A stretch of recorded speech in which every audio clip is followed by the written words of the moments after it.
محمد بن منقدر نے بیان کیا، کہا کہ میں نے جابر بن عبداللہ انصاری رضی اللہ عنہ سے سنا، انہوں نے فرمایا کہ میرے والد کی لاش احد کے میدان سے لائی گئی، مشرکوں نے آپ کی صورت تک بگاڑ دی تھی۔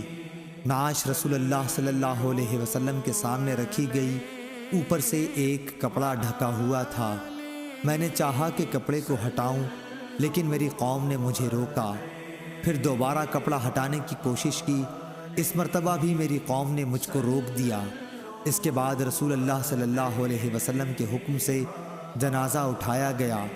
اس وقت کسی زور زور سے رونے والے کی آواز سنائی دی تو رسول اللہ صلی اللہ علیہ وسلم نے پوچھا، یہ کون ہے؟